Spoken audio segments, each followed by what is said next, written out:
CU.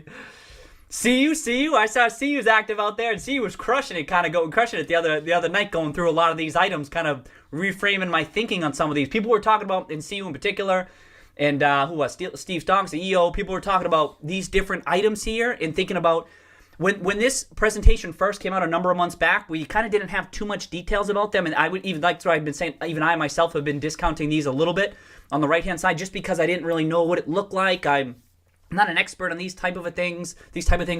But now as we've gotten a bit more insight, now we've seen them ink that Microsoft partnership, you kind of get a feel for some different ways they could go down here and maybe being more involved within the consoles, maybe get the GameStop app in there, can offer exclusive content within the app, within the console, some revenue sharing within that front. You know what I mean? There was some good dialogue the other night, and I thought that was great.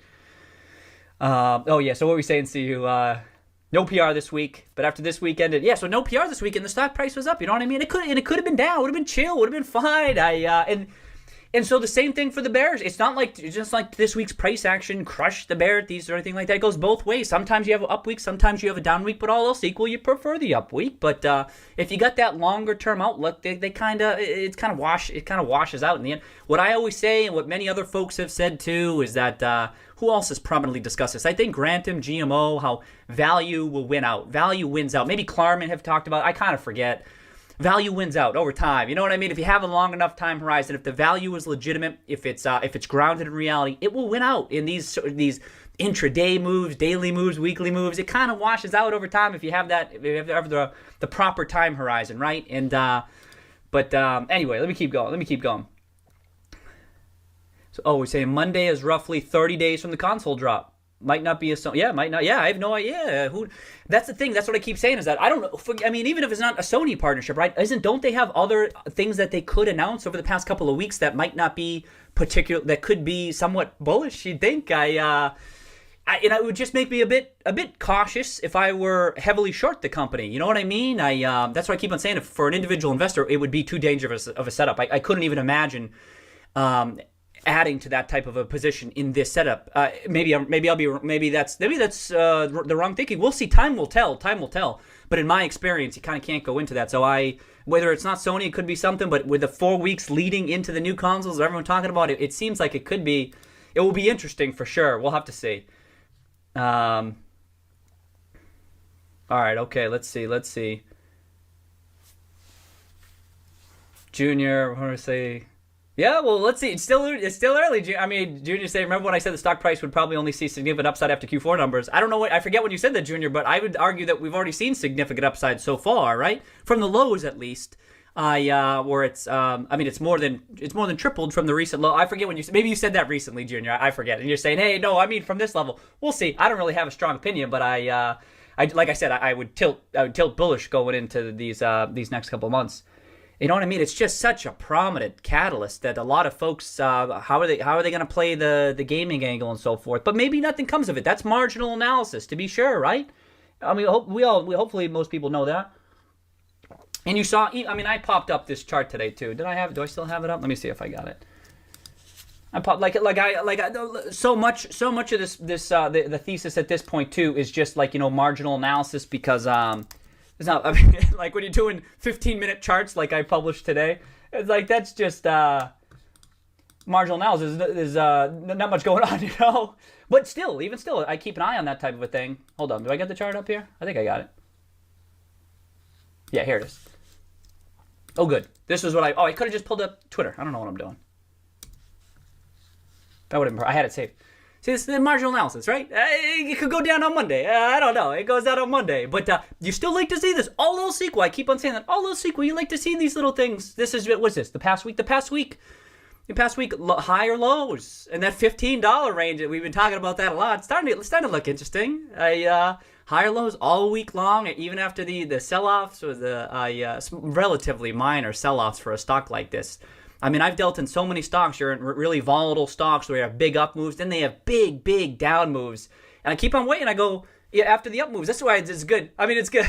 It's fun when you have the stream when there's a big news release, right? And then everyone talks about it. But at the same time, today's price action was very important in my mind, as was this past week. For my analysis, this price action hasn't been important because it's kind of validating the up move, right? Like I said, it could have sold all the way back, and I'm like, all right, yeah, that was just a blip. People got a little bit ahead of themselves, and the Microsoft thing wasn't as maybe meaningful as some people thought. Even you know what I mean? Like it could have came back, would have been okay, whatever. But it stayed up, higher lows all week long, and you know what I mean? That's kind of supporting the bullish, this near term bullish. And I really usually don't have like near term takes. Hopefully you know that by now, right? I've said that so many times, but I often will tilt one way or the other, and I'm tilting. I still continue to tilt bullish, but maybe we get a huge sell off on Monday, and I reassess. I always reassess as you get more information, marginal information, reassess the probabilities, and continue doing the research. That's what I mean. Like you don't see me pulling up intraday charts in my GameStop videos on the channel, right? I'm not doing that, but hey, there's not much going on today. Let's see what's happening. But for me, you got the up move yesterday, right? That's what everyone's talking about. But I'm focused on today. I'm like, yo, let's see if it holds. Let's see what it does today. And when it does, I'm like, damn, that ain't bad. That ain't bad. I mean, all right, that's sick. And but plus this whole week, because we had that huge move last Thursday, gave some back on Friday, and it could have continued giving it back, and it did it this whole week. So, I mean, I if you don't interpret that as bullishness, I don't understand how it could be interpreted as bearishness. And it's just one component of security analysis, right? The charts and the price action and stuff. There's a lot more unfolding here, but that's what I keep on saying too. From a fundamental point of view, it's like, yo, what press release is it going to come out that would be hugely bearish, or what's going to come out 4 weeks before the new consoles? People have been talking about delays. That's a good one. Or a major investor walking away. That's a good one. I like those examples because those are legitimate. But from a PR standpoint, I'm like, what are they gonna announce over the next 2 months? And then people say, well, maybe not the next 2 months, but Q3 is going to be really bad. I'm like, all right, so bad that you bet so heavily on the short side? I don't know about that, but these are good discussions, right? These are good discussions. Okay, let me keep going. Which side did I like? I don't even remember.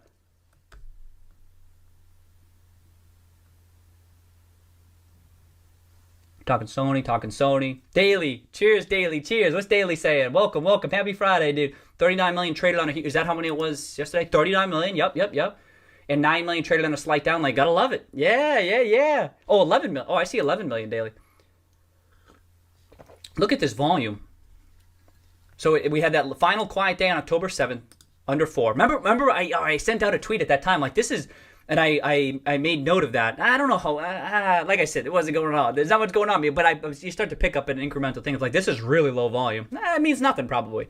But then look at it. It's really picked up right. 76, 77, 23. Now we've been above 10 this whole time. This is what I was expecting to persist in September. And that's why it stood out to me. It didn't really persist. It persisted for a couple weeks, but then it really settled down. It may settle down again. I have no idea. Just keep an eye on it. But it was like really low. And I'm like, oh, let's see about that. Oh, the other thing in this chart, too, that was, did I post the chart? Oh, I thought this was kind of funny.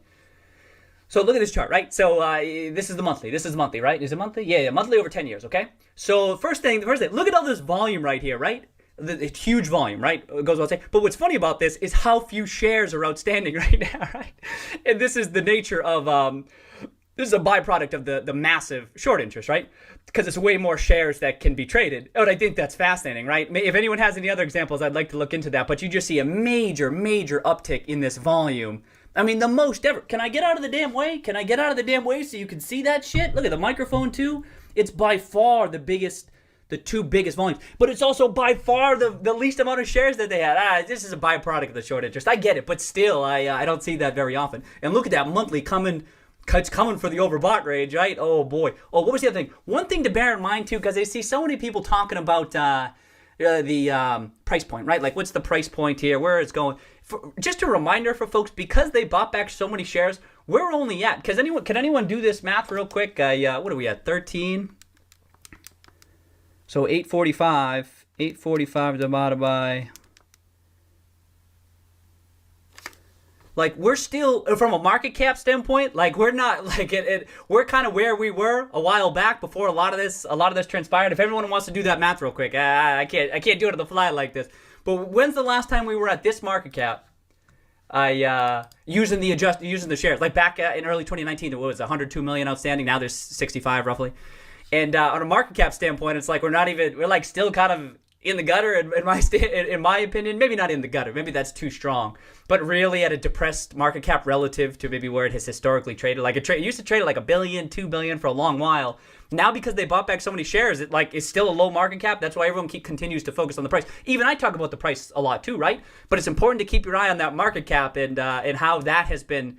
I can't chart market cap in here right now. I wish I could. That we could do it real easy, right? And you can in other tools. All right, 11 million. Oh, daily's corrected. Okay, yep. Bad girls. You like that, Hugo? Cheers, Hugo. Cheers. Welcome.